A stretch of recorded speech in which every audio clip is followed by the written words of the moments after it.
안녕하세요. 내려놓음 연구소입니다. 이번 영상에서는 희생과 헌신에 대한 이야기를 말씀드려볼까 하는데요.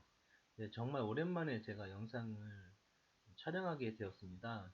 네, 그 이유는 뒤에서 제가 말씀을 드리겠지만 많은 연구를 하다 보니까 시간적 여유도 없었고 마음적으로도 연구에 전념하고 싶은 생각이 있어서 그동안 영상을 만들지 못했습니다. 그래서 오늘은 희생과 헌신에 대한 이야기를 말씀을 어떻게 보면 처음으로 이제 말씀을 드리게 되는데요. 그 이유는 제가 제 삶을 이렇게 바라봤을 때 가장 놓친 어떤 개념이지 않을까라는 생각을 하게 됐습니다. 희생과 헌신은 비슷해 보이지만 전혀 다른 모습을 하고 있기 때문에 이, 이 개념에 대해서 꼭 말씀을 드리고 싶었거든요. 그래서 첫 번째 주제로 희생과 헌신에 대하여라고 이렇게 잡았고, 부제로는 희생 없는 삶을 위해서라고 이렇게 잡아봤습니다. 2019년 여름에 제가 마지막 그 강의를 올려드리고, 지금 2021년 9월 27일이니까 2년 2개월이 지금 지났거든요. 그래서 2년 2개월 만에 처음으로 영상을 올려드리는 거예요. 네, 그런데 제가 희생과 헌신에 대한 주제를 정한 이유는 아까쯤도 말씀드렸듯이 제 삶에서 제가 놓쳤던 부분 중에 가장 중요한 부분이 아닌가라는 생각을 해서 이 주제를 좀 정했습니다. 제가 2년 2개월 동안 무엇을 했냐면 어, 그 마지막 강의를 이렇게 올리고 전생에 대한 책을 제가 읽게 되었거든요. 그 전까지는 제가 전생에 대해서는 그렇게 신경을 쓰고 이렇게 연구하진 않았어요. 그냥 전생은 당연히 있다라고만 저는 알고 있었고 특별하게 연구를 하지 않았었는데 이제 전생을 이제 알게 되면서 그런 자료들을 이제 찾아가면서 이제 전생에 대해서 연구를 해야 되겠다. 그렇게 이제 시작되다 보니까 그만큼 이제 연구를 저도 모르게 하게 된 거예요. 그래서 이제 첫 번째로 연구를 한 거는 내면에 내 자신이 존재하잖아요. 그러니까 잠재의식이라고 부르는데, 혹은 심층의식, 이렇게도 부르고, 네, 간혹 무의식이라고도 부르기도 하는데, 이 내면에는 또 다른 나 자신이 이제 존재하거든요. 그래서 의식이 있기 때문에 똑같이 자유의지를 가지고 있고, 어, 똑같이 어떤 감정을 갖고 있는 존재가 있습니다. 나예요, 나. 한마디로 말하면 또 다른 나 자신이 내면에 존재하고 있는 거죠. 그래서 인간은 초의식, 잠재의식, 현재의식, 이렇게 의식이 3으로 분리가 되어서 이렇게 지금 존재하고 있거든요. 근데 이 잠재의식과 우리는 얼마든지 이제 소통을 할 수 있어요. 그래서 대화도 나눌 수 있고, 이제 내가 어떤 결정을 내릴 때 잠재의식에게 질문을 할 수가 있겠죠. 그러면 질문에 대한 답도 얻을 수 있고, 네, 그렇게 이제 삶을 살아갈 수 있거든요. 그런데 이제 잠재의식을 제가 2011년부터 대화를 이제 해왔는데, 어, 이제 제가 이제 2년 2개월 동안 어떤 일이 있었냐면, 이제는 잠재의식과 일대일 소통이 가능하게끔 이제 바뀐 거예요. 그러니까 친구랑 대화를 하듯이 저의 잠재의식, 그러니까 내면의 또 다른 나 자신이죠. 내 자신과 함께 이렇게 대화를 할 수 있는 방법을 찾아냈고, 그리고 저는 대화를 지금 나누고 있거든요. 그래서 이거를 이제 연구를 계속 하게 된 거예요. 그래서 이 방법론을 이제 찾았고, 뭐 교재도 만들고 여러 가지 이제 일들을 제가 해왔습니다. 그리고 전생에 대한 책을 접하게 되면서 전생과 카르마에 대한 연구를 제가 시작을 했고, 제가 궁금한 것들, 제가 알고 싶었던 것들을 다 지금은 뭐 전생에 대해서 다 안다는 것은 아니고 제가 필요한 만큼은 다 연구가 끝난 상태라 지금 어떻게 보면 이제 이렇게 영상을 찍고 있는 거겠죠. 그리고 그 전생과 관련해서 카르마에 대한 연구도 같이 이제 하게 되었고, 그리고 전생을 이해하려면 영혼을 이해를 해야 되는데, 그래서 영혼과 우주에 대한 연구도 같이 하게 됐습니다. 보통 유체 이탈이라고 그래서 이제 잠을 잘 때나 아니면 이렇게 이제 약간 명상 중에도 유체 이탈이 가능한데, 유체 이탈을 통해서 이제 저 영혼이 이렇게 이탈하는 경험을 할 수 있는데, 저는 이제 유체 이탈 기법이 아닌 정신 이탈 기법으로 저는 이제 영혼과 이제 우주를 이해하게 됐거든요. 그러니까 의식이 이탈되는 거예요. 내 생각과 어떤 감정들이 별도의 이제 어떤 세계로 이렇게 이탈되면서 이제 그 안에, 그 우주 안에 제가 이제 들어가는 거죠. 그래서 그 기법을 통해서 이제 저는 영혼과 이제 우주에 대해서 이해를 하는 어떤 과정 속에서 살다 보니까 한 2년 2개월이 어느덧 이렇게 지나게 됐습니다. 앞으로는 제가 이제 연구했던 이 잠재의식과의 어떤 소통이나 전생 그리고 카르마 그리고 영혼에 대해서 우주에 대한 이야기를 이제 영상으로 제가 남길 계획을 가지고 있거든요. 근데 지금 글을 쓰고 있어서 자주는 못 올리지만 앞으로 한 2주에 한 번 정도, 어, 빠르면 일주일에 한 번 정도는 영상을 만들어서 공유를 할 계획으로 지금 계획을 잡고 있습니다. 이제 오늘 주제를 제가 아까 지금 말씀드렸는데, 희생하고 헌신에 대해서 말씀을 드린다고 말씀드렸잖아요. 이게 이제 지금 보이는 부분이 이렇게 읽어보시면 아시겠지만 그 사전적 의미예요. 희생에 대한 사전적 의미, 헌신에 대한 사전적 의미인데, 희생을 한번 읽어보면 다른 사람이나 어떤 목적을 위하여 자신의 목숨, 재산, 명예, 이익 따위를 바치거나 버림 또는 그것을 빼앗김이라고 이렇게 써 있거든요. 이게 사전적 그 의미 그대로 제가 지금 복사를 해서 이렇게 여기다 이렇게 적어 놓은 건데, 여기서 보면 마지막이 어떻게 보면 참 이해할 수 없는 말이거든요. 그것을 빼앗김이라고 이렇게 표현을 했어요. 그러니까 희생이라는 거는 내 거가 빼앗기는 거예요. 그리고 헌신은 온갖 마음을 바쳐 힘을 다함이라고 이렇게 사전적 의미가 있거든요. 그러니까 헌신을 한다는 거는 내 능력이나 내 어떤 그 힘을 내가 할 수 있는 데까지 최대한 노력하는 걸 헌신이라고 표현을 할 수 있어요. 근데 제가 맨 처음에 말씀드렸듯이 저 역시 희생을 하던 삶을 느 정도 살아왔거든요. 그러다 보니까 문제가 뭐냐면 제 자신에 대한 피해 의식이나, 그러니까 내 자신이 피해 입었다라는 생각이 들어요. 그래서 어떤 문제가 생기거든요. 그건 제가 뒤에서 또 차츰 말씀드리고, 그래서 일단 사전적으로 희생이라는 단어는 내 거를 빼앗긴다는 느낌이 있어요. 물론 내 스스로 희생을 감당하긴 하지만 결국은 약간 나에게 피해가 생긴다는 거죠. 제일 중요한 거는 희생과 헌신에서 가장 큰 차이는, 희생은 내가 피해를 입는다는 거예요. 그거를 감수를 하더라도 희생은 내가 나의 피해를 감수하고 상대방이나 어떤 목적을 위해서 자기의 피해를 감수하고 어떤 걸 행하는 거죠. 근데 헌신이라는 거는 내가 피해를 입는 게 아니라 나의 능력이나 어떤 내가 할 수 있는 어떤 어, 일이라고 표현을 할 수 있겠죠.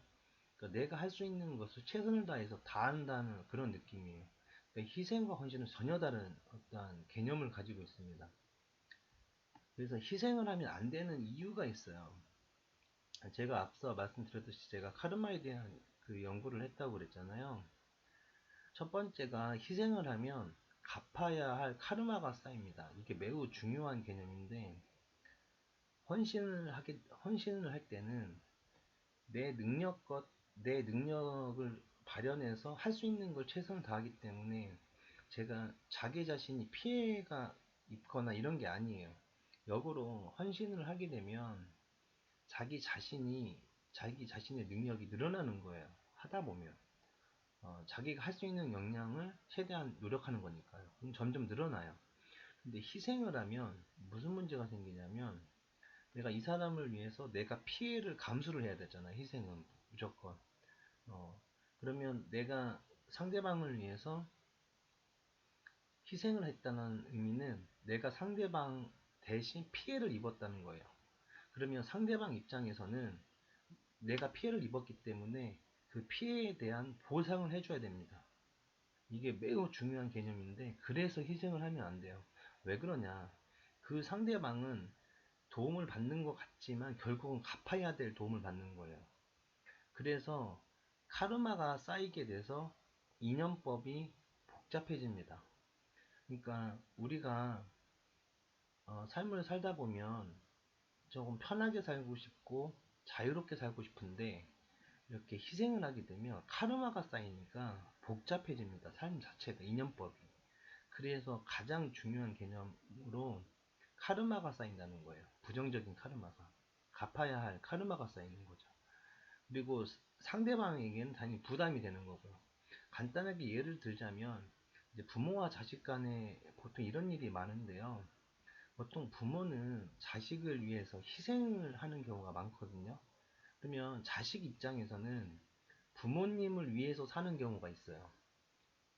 부모가 나한테 이렇게 고생하면서 희생하면서 살아줬기 때문에 나는 그걸 갚아야 된다라는 그런 기억이나 정보나 혹은 그런 다짐들이 쌓이게 됩니다. 그러면 자식은 자기의 삶을 살아야 되는데 부모에게 빚을 갚는 삶을 살아야 되는 이런 모순이 생겨요. 그래서 부모가 자기 자식에게 희생을 하면 안 된다는 걸 우리는 자각을 해야 돼요. 그래서 내가 할 수 있는 역량 안에서 최선을 다하는 거지 내가 자식을 위해서 희생을 하게 되면 결국 자식은 또 그 희생에 대한 그 피해에 대한 보답을 반드시 해줘야 되는 카르마가 쌓이기 때문에 결국은 자식은 자식의 그 본연의 삶을 살기가 힘들어진다는 거죠. 그렇기 때문에 희생을 하는 것이 아니라 헌신적인 삶을 살아야 된다는 거죠. 그리고 두 번째는 자신의 내면에 불만의 마음이 쌓이게 됩니다. 당연하죠. 이거 왜 그러냐면 내가 피해를 입고 있으니까. 희생이라는 거는 내 피해를 감수하고 남에게 무언가를 해주는 거거든요. 그러면 피해라는 거는 조금 있을 땐 괜찮아요. 자기가 피해 입는 거에 대해서. 여러분들이 뭐 회사 생활을 하든 뭐 어떤 일을 하든 상대방은 별로 힘들지 않은데 나만 힘들게 되면 불만이 생기잖아요. 다 희생이거든요. 내가 피해를 보는 거니까. 그럼 불만이 자연스럽게 쌓이게 됩니다. 그러면 불만이 쌓인다는 얘기는 결국 내 안에 부정적인 카르마나 부정적인 어떠한 에너지가 쌓이는 거기 때문에 결국은 자기 자신한테 안 좋은 어떤 결과를 만들어내죠. 그리고 세 번째는 희생을 하다 보면 상대방에게 원함이 생겨요. 그러니까 내가 이만큼 해줬으니까 너도 이만큼 해줘 라는 기대감이 자연스럽게 생깁니다. 근데 헌신은 좀 달라요. 내가 이만큼 노력했으면 그냥 스스로 기쁘고 끝나거든요. 자기 역량껏 했기 때문에. 그런데 희생을 할 때는 내가 널 위해서 이만큼 희생했어. 그러니까 너도 나를 위해서 이만큼 해줘라는 원함이 생깁니다. 소망이 생기게 됩니다. 연애를 하든, 뭐, 이제, 가정에서 이제 결혼을 하고 같이 이제 삶을 살아가든, 희생을 하게 되면 반드시 내가 원하는 것들이 생긴다는 걸 아마 여러분도 느끼시게 될 거예요.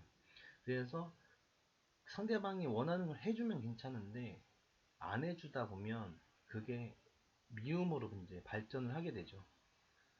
그러니까 우리는 상대방하고 삶을 살아갈 때 자연스럽게 무언가를 해주고 싶어요. 사랑하는 존재라면.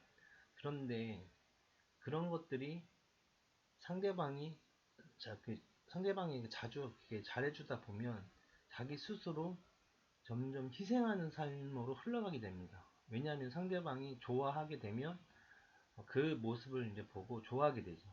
근데 어느 순간 상대방은 나에게 내가 원하는 것 혹은 내가 한 만큼을 되돌려 준다고 이렇게 노력은 하지만 대부분은 100% 이렇게 돌아오지 않거든요. 그래서 우리 인간관계에서 불만이 많이 쌓이는 이유는 바로 희생했기 때문에 그래요.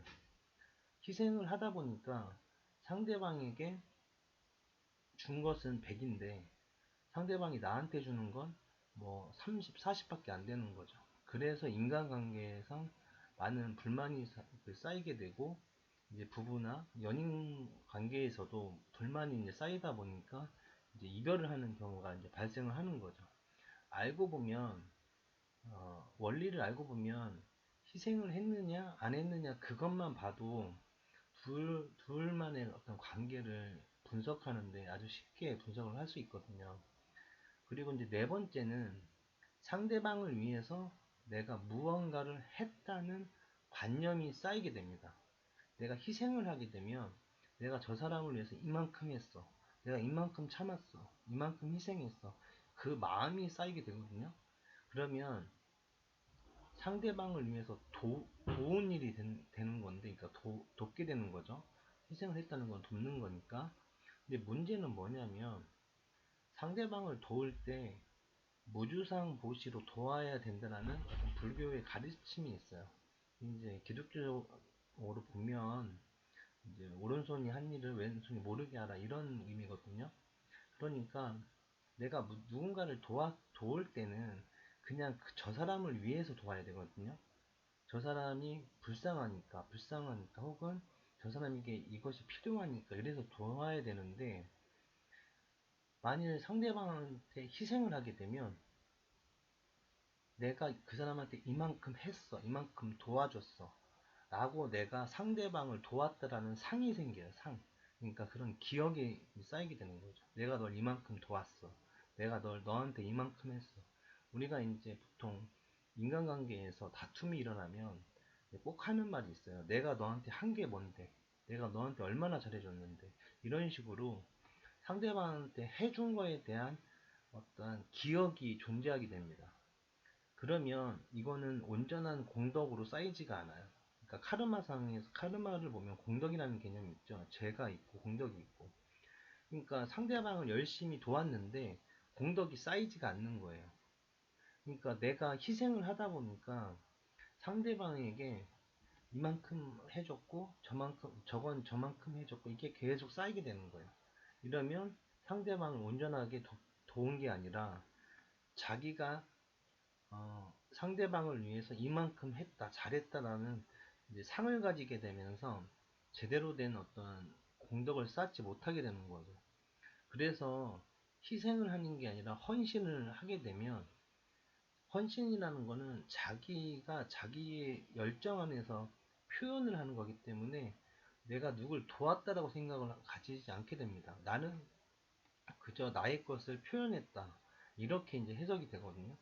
그래서 헌신과 희생을 구분해서 이렇게 인간관계를 하다 보면 점점점 자기 안에 있는 그런 부정성이 점점 정화가 됩니다.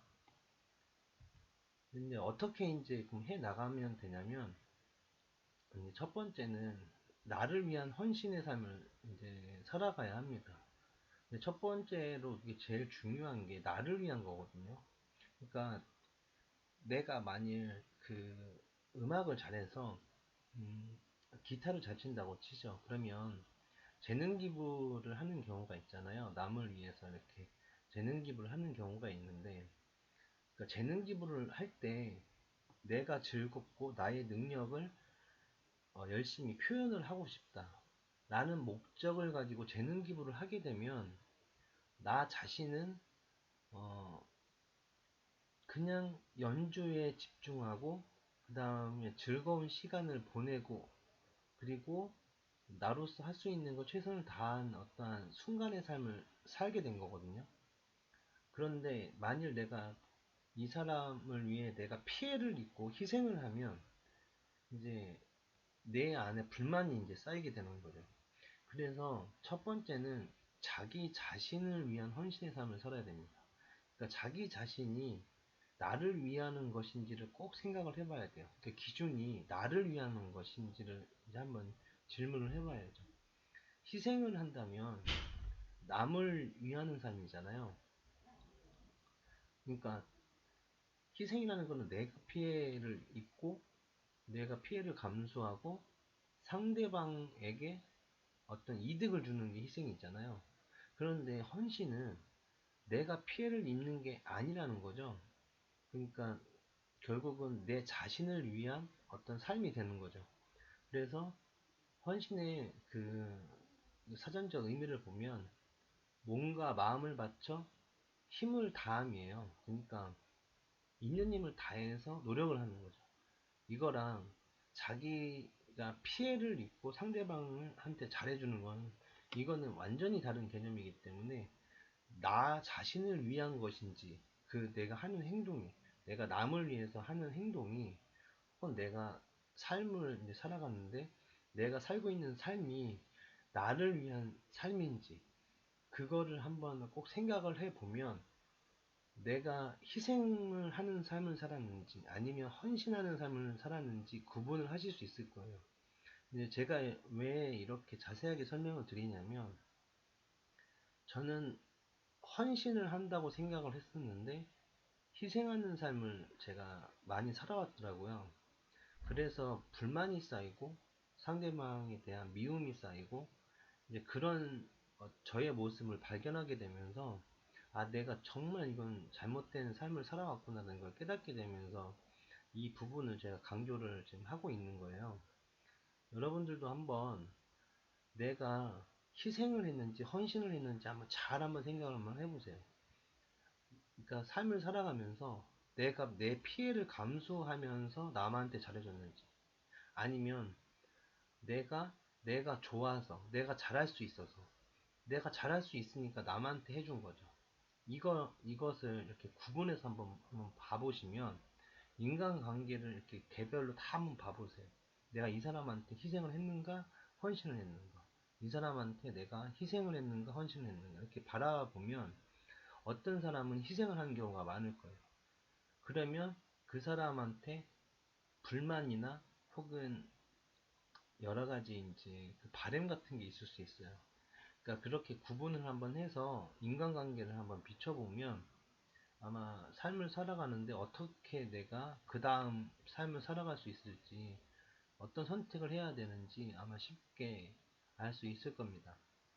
그리고 만일 이제 내가 이제 헌신의 삶을 이렇게 살 수 있잖아요. 이제 헌신을 알았어요. 이제 내 자신을 위해서 이제 헌신을 삶을 살겠다 이렇게 다짐을 하고 이제 내가 즐거워서 헌신을 막 해요. 이제 희생을 하는 게 아니죠. 내가 피해가 있는 게 아니죠. 그렇게 헌신을 하다 보면 어느 순간 내가 또 희생하는 거 아닌가라는 마음이 들 때가 있을 거예요. 그러니까 처음에는 헌신으로 시작했지만 시간이 지나니까 희생으로 바뀌거든요. 에너지도 그렇고 시간도 많이 투자하게 되면 그렇게 희생이 되는 경우가 많이 생기겠죠.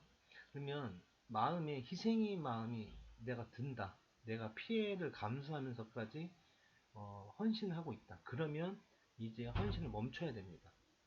그리고 자기 자신을 위해서 시간과 에너지를 투자를 해야 돼요. 이제 헌신에서 희생으로 넘어가는 시점이 나는 거죠. 이거를 잘 파악을 한번 해보셔야 됩니다. 간단하게 파악할 수 있는 방법이 내가 피해를 입고 있는가를 보시면 돼요. 그냥 딱 하나만 보시면 돼요. 내가 누군가를 위해서 무언가를 하는데 아니면 내가 세상을 위해서 무언가를 하는데 내가 피해를 입고 있다. 이건 100% 희생입니다. 헌신은 피해를 입고 있다고 생각이 안 되니까 이렇게 피해를 입느냐 안 입느냐 그걸로 희생과 헌신을 구분을 하시면 됩니다. 그리고 이제 다시 이제 헌신의 에너지를 이제 채우기 위해서 이제 자기 자신을 위해서 이제 시간과 에너지를 투자를 하다 보면 다시 이제 에너지가 차게 됩니다. 마음도 넉넉해지고 이렇게 여유를 가지게 되죠. 그러면 다시 또 헌신을 하는 거예요. 남한테 혹은 세상에게 헌신을 다시 하는 거죠. 그러다가 또 피해의 마음이 든다. 내가 다시 또 희생을 하고 있다라고 느낌이 들면 다시 이제 자기 자신을 위해서 이제 시간을 이렇게 쓰고 에너지를 이제 쓰면 됩니다. 그리고 이제 제일 중요한 건데, 인간의 본능은 생존하면서 삶을 살아가는 겁니다. 그러니까 남을 위해서 우리가 살고 있는 게 아니에요. 남을 위해서 우리가 남을 위해서 남에게 무언가를 해주기 위해서 우리가 태어난 게 아니라는 거죠. 그래서 이타심이, 남을 위하는 마음이 인간의 본능이 아니라는 거예요. 왜?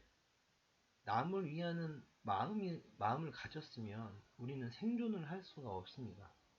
생존을 하기 위해서는 첫 번째가 자기 자신을 위하는 마음, 자기의 이익만을 위하는 마음, 이기심이 이제 우선돼야 되거든요. 이거는 제 강의에 이제 올려드렸던 내용인데, 그래서 내가 헌신을 하든 희생을 하든 이거는 꼭 알고 있어야 된다는 거죠. 나를 위해서 지금 우리는 삶을 살아가고 있다는 거예요. 자기 자신을 위해서 삶을 살아가고 있는 거지, 남을 위해서 삶을 살아가고 있다는 게 아니라는 거죠. 제가 지금 2년 2개월 동안 색다른 연구를 제가 하고, 그 다음에 유튜브도 제가 자주 올리지는 못했지만 영상을 찍고 있어요. 이거는 제가 여러분들을 위해서 찍는 거다? 전혀 아니에요. 제가 연구를 한 이유, 제가 재밌었고 제 길이라고 느꼈기 때문에 제가 연구를 한 거고요. 또 유튜브에 올리는 이유, 예, 저라는 사람을 알려서 저도 이제 돈을 많이 벌어야 되겠잖아요. 그러니까 저의 어떤 분야, 저는 이 영성이라는 분야를 통해서 돈을 벌고 싶기 때문에 제가 유튜브를 하고 있는 거고, 제가 영상을 찍고 있는 거예요.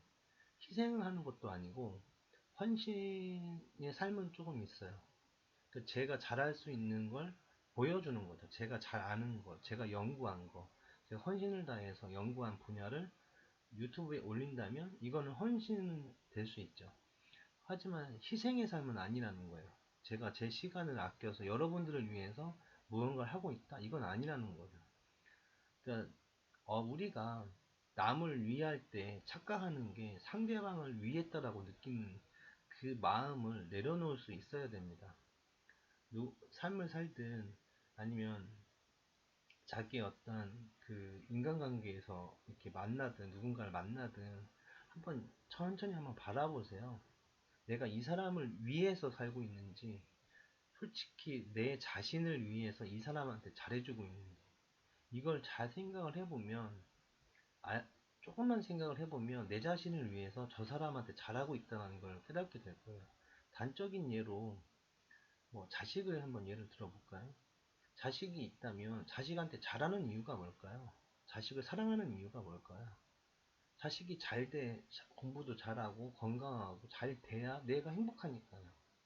자식을 사랑하는 것 같지만 사실 알고 보면 자식이 잘 돼야 내가 행복하다는 그 전제 조건이 있어요.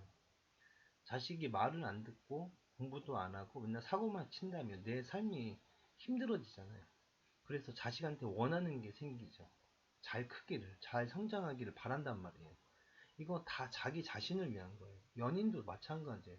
내가 사랑하는 연인이 있어요. 그러면 그 연인에게 무언가를 제가 하게 됩니다. 자기가 하게 되죠. 왜 할까요? 예, 사랑이라는 걸 느끼고 싶어서, 사랑을 받고 싶어서, 그렇잖아요. 그러니까 내가 무언가를 해준다는 거는, 누군가를 위해서 무언가를 해준다는 건 사실 잘 이렇게 깊이 조금만 생각해 보면 내 자신을 위한 거예요. 근데 우리는 착각에 빠져 있죠. 너를 위해 내가 노력을 했다. 너를 위해서 얼마나 내가 음, 뭐 많은 시간과 에너지를 쏟고 있는지 알아주길 바라고 있죠. 그건 다 개인적인 어떤 관점일 뿐이지, 깊이 생각을 해보면 우리는 나 자신을 위해서 살아가고 있다는 거예요. 이것만 깨달아도 우리는 남에게 이렇게 받는 상처가 사라지게 됩니다. 네, 바라는 것이 없어지거든요. 상대방에게. 그냥 내가 나로서 살아가는 거예요. 그냥 내가 할 수 있는 걸 최선을 다해서 하는 것 뿐이에요. 이 삶을 저는 2년 전부터 느끼기 시작을 했거든요. 이걸 깨닫고 나니까 제 삶에 자유가 왔어요. 물론 그 전에도 제가 마음 정화법을 한 10년 정도 넘게 연구를 했기 때문에 자유롭게 삶을 살아왔어요. 하지만 희생과 헌신에 대한 걸 정확하게 깨닫고 난 이후로는 어떠한 집착이라고 해야 될까요? 예. 인간관계에 대한 집착, 그런 것들이, 세상에 대한 집착들이 다 사라지게 됐습니다. 그래서 헌신과 이 희생에 대한 이 개념을 어떻게 보면 처음으로 제가 말씀을 드리는 거고, 그리고 좀 자세하게 설명을 좀 드리고 있는 이유이기도 합니다. 인간이 삶을 살아가면서 여러 가지를 원하죠. 평화도 원하고, 풍요도 원하고, 자유도 원하고, 기쁨도 원하고, 행복도 원합니다. 사랑도 원하고. 그런데 우리가 그런 원하는 것들 이루지 못하는 이유가 있어요. 가장 중요한 이유인데, 바로 우리가 인간이 만든 수많은 피조물의 지배를 받기 때문에 그렇습니다. 그러니까 자신의 생각, 관념, 지식, 규칙, 이념, 기억, 네, 그런 것들에 내 자신이 지배를 받는 거예요. 간단하게 표현을 하자면, 우리는 풍습이라는 거에 의해서 대물림으로 계속 배워오는 것들이 있어요. 자식에게 우리가 어떻게 해야 된다는 거, 자식을 위해서 희생을 해야 된다는 거. 그러니까 옛날 분들은 다 못 배우셨잖아요. 거의 그 대학 수준도 다 못 가고, 옛날 저희 아버님도 이제 초등학교만 졸업을 하셨는데, 옛날 분들은 거의 배울 수가 없었습니다. 그때는 너무나 가난했기 때문에. 그러다 보니까 자식을 잘 키워야 되겠다라는 관념이 우리 그때 이제 부모님 세대는 엄청 강했습니다. 그게 우리한테도 이제 똑같이 이제 전달이 됐고요. 그러나 이제 다른 어떤 선진국 같은 경우는 이제 자식을 막 잘 키워야 되겠다 이런 것보다는 어, 좀 다르죠. 우리나라 문화가 다르잖아요. 그러니까 자식에게 약간 자유권을 주고 자식의 삶과 부모의 삶을 별도로 보는 그런 문화들이 많거든요. 근데 우리나라는 자식의 삶과 내 삶을 동일시 보게 됩니다. 그 자식이 잘 되면 내가 잘 되는 거고, 자식이 못 되면 내가 잘못됐다. 이게 너무나 강해요. 특히 이제 시골 분들은 더 하거든요. 이제 자기가 못 배우고 열심히 일해서 자식을 성공시키는 거, 그게 꿈이거든요. 그러니까 저는 이제 시골에 살다 보니까 다 그런 어떤 마음들을 가지고 계세요. 그러니까 이게 그 마음이 우리한테도 전달이 된 거예요.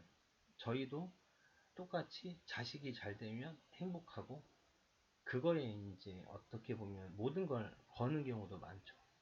근데 그러다 보니까 이런 것들이 과연 진짜 맞는 건지, 아니면 이렇게 관습적으로 어떤 풍습적으로 우리한테 전해진 건지를 한번 생각을 한번 해보시면, 이거는 우리한테 전해진 거예요. 어떤 우리가 갖고 있는 생각들이나 어떤 관념들, 고정관념들, 이런 이념들이 우리 뇌 안에, 마음 안에 자리 잡고 있어요. 그러니까 이래야만 행복하다라고, 이렇게 해야 우리가 행복한 삶을 살 수 있다라고 정해진 어떤 룰 같은 게 우리 안에 다 자리 잡고 있습니다. 그런데 그런 고정관념이나 이념 같은 거, 어떤 규칙, 어떤 기억들은 사실 만들기 나름이에요. 그러니까 좌우명이라고 그러잖아요. 사람마다 좌우명이 달라요. 꼭 좌우명을 모든 사람이 가지고 있는 건 아니지만, 나는 이런 관점으로 세상을 살아간다는 어떤 기준이 있어요. 고정관념이죠, 어떻게 보면. 그러면 이 사람과 이 사람은 달라요, 두 개가. 둘이 삶을 바라보는 게 다르죠. 모든 사람이 다 다릅니다. 비슷해도 다 다른 점이 있죠. 그러면 나는 무엇을 바라봐야 되냐면, 내가 갖고 있는 고정관념이나 관념이나 그것이 진짜 내가 원하는 건지를 한번 바라봐야 돼요. 그러니까 저는 이제 마음을 계속 연구를 하고 정화를 하다 보니까 제 안에 있던 수많은 고정관념들을 10년 넘게 계속 없애왔어요. 내가 가지고 있던 고정관념이죠. 이래야 된다. 삶은 이래야 된다. 부부는 이래야 되고, 자식한테는 이래야 되고, 나는 부모님한테 어떻게 해야 되고, 저도 이제 부모님을 위해서 수많은 노력을 했죠. 근데 그게 과연 지금 돌이켜보면 잘한 것이냐? 잘한 것이라고 생각이 안 들어요. 왜냐하면 그로 인해서 저희 가정에 문제가 왔거든요. 저 아내와 다툼이 생기고 부모님한테 잘하다 보니까 다툼이 생겼거든요. 그러니까 그 당시 때는 저는 이제 시골에 살다 보니까 부모님한테 잘해야 된다는 고정관념이 있었던 거예요. 그게 잘못된 건 아닌데 내가 희생을 하면서까지 부모님한테 잘하다 보니까 저희 가정이 문제가 생긴 거예요. 애들과 저희 애들과 아내와 이렇게 삶을 더 중요한 삶이잖아요. 따로 서울에 살았으니까 그 삶에 문제가 생겼음에도 불구하고 부모님한테 잘했던 거죠. 잘하려고 노력을 했던 거죠. 그러니까 이거는 고정관념이거든요. 풍습적인 거고. 그러니까 그 관념에 제가 20대를 그렇게 보냈어요. 한 7, 8년을 그 관념 속에 살다 보니까 음, 많은 문제들을 제가 경험하게 됐죠. 그러니까 그러니까 우리 인간이 자신이 알고 있는 어떤 기준이라는 게 있어요. 이건 이래야 된다. 이건 저래야 되고, 내 기준에서는 이건 이렇다. 이렇게 자기 자신이 알고 있고 진리라고 믿고 있는 고정관념이나 이념이 있어요. 근데 그 이념을 우리는 들여다보는 경우가 거의 없어요. 왜냐하면 당연하니까요. 자기가 그렇게 살아왔고, 그렇게 생각해왔고, 그렇게 살다 보니까 한마디로 말해서 이게 당연한 거예요. 그 생각 때문에 문제가 발생하고 있다고는 생각을 못 하는 거예요. 이게 고정관념이에요. 저는 그거를 이제 깨닫게 된 거죠. 마음 공부를 연구를 했고 그렇게 하다 보니까 자기 자신이 얼마나 많은 고정관념을 갖고 있는지 그거를 알게 되면서 이제 정화를 끊임없이 하다 보니까 이제 그런 것들이 이제 저를 지배하지 못하게 만들었거든요.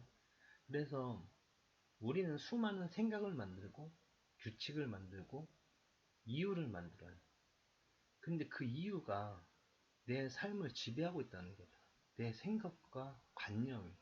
근데 그게 좋은 생각인지 나쁜 생각인지에 대해서 우리는 깊이 성찰을 못한 거예요. 왜? 이걸 누가 가르쳐 준 적이 없어요. 학교에서도 가르쳐 주지 않으니까요. 한 번도 생각해 보지 않은 어떤 생각들이라는 거죠. 근데 마음 공부를 하거나 명상을 하거나 이렇게 어떤 철학이나 영성에 대해서 관심을 가지게 되면 자기 생각을 이제 돌아보게 되죠. 자기 성찰을 하게 되거나.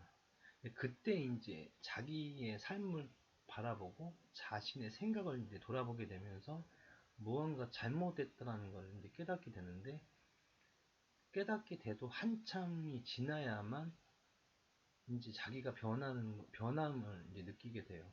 하루아침에 사람이 변하는 경우가 없으니까. 그래서 제가 이제 드리고 싶은 가장 중요한 메시지는 뭐냐면 우리가 알고 있는 수많은 개념들이 있어요. 제가 희생과 헌신에 대한 설명도 제가 드렸고요. 우리는 희생이 좋다라고 우리는 멋있다고 이렇게 생각을 하잖아요.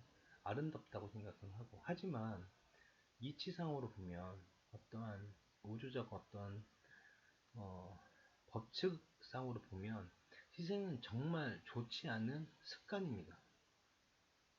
이게 어떻게 보면 받아들이기 힘드신 어떤 내용일 수도 있어요. 그러나 이걸 이해하고 나시면 왜 희생이 안 좋은지를 직접 느끼실 거예요. 그래서 이거는 희생을 하는 어떤 많은 사람들을 보고 우리는 존경을 하게 되죠. 이게 습관이에요, 그냥. 문화고. 이게 올바른 것이냐에 대한 생각은 우리가 한번 해봐야 된다는 거죠. 저는 그거에 대해서 문제 제기를 하는 거고, 한번 정말 희생을 하고 자기를 희생적으로 사는 사람이 과연 인생을 잘 사는 것인가? 자기가 피해를 감수해 가면서 삶을 사는 존재가 과연 잘 살고 있고 행복한 존재인가에 대한 고민을 한번 해봐야 된다는 거죠. 그러니까 그런 고민들은 저는 이제 수도 없이 하다 보니까 이런 결론을 제가 가지게 된 거예요. 그래서 어, 어, 자기가 갖고 있는 기준이나 행복 그 기준이나 어떤 관념에 대해서 혹은 자기 갖고 있는 좌우명 같은 이념 이거에 대해서 한번 깊이 생각을 하다 보면 그것으로부터 자유로워져야 된다라는 것을 느끼시게 될 거예요. 내가 가지고 있던 그런 법칙, 이래야만 된다라고 했던 생각들로부터 자유롭게 될 때 우리는 해탈이라는 단어를 쓸 수 있는 거예요. 해탈이라는 거는 명상을 통해서 고요하고 어떤 참나체험 같이 아주 묘한 상태를 의미하는 게 아니라 자신의 기억, 정부, 어떠한 어, 자신만의 법칙을 벗어날 수 있, 벗어나거나 아니면 그것 위에서 바라볼 수 있는 의식적 힘이 있을 때, 의식적 높이가 있을 때 우리는 해탈이라고 부를 수 있는 겁니다. 그래서 그 자기 자신을 어떻게 이제 앞으로 살아갈 것인가에 대한 고민을 하시게 된다면 저는 첫 번째로 희생과 헌신에 대한 그 구분을 꼭 한번 해보시라고 권유를 해드리고 싶어요.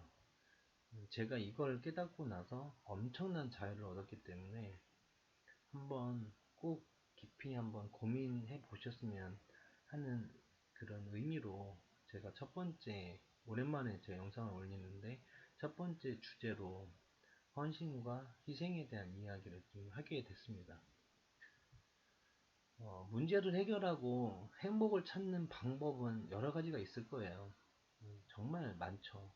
근데 이제 제가 계속 말씀드렸던 부분이고, 이제 호호포노포노에서는 이제 미용고사로 부르죠. 이제 미안합니다, 용서해주세요, 고맙습니다, 사랑합니다라고 이제 네 마디 말을 통해서 정화를 하는데 저는 이제 이렇게 한 12년 넘게 정화를 하다 보니까 용서해 주세요라는 말보다는 인정합니다라는 말을 사용하는 게 훨씬 좋다는 걸 깨닫게 됐어요. 그래서 미안합니다, 인정합니다, 고맙습니다, 사랑합니다 이 네 마디로 정화를 제가 하고 있습니다.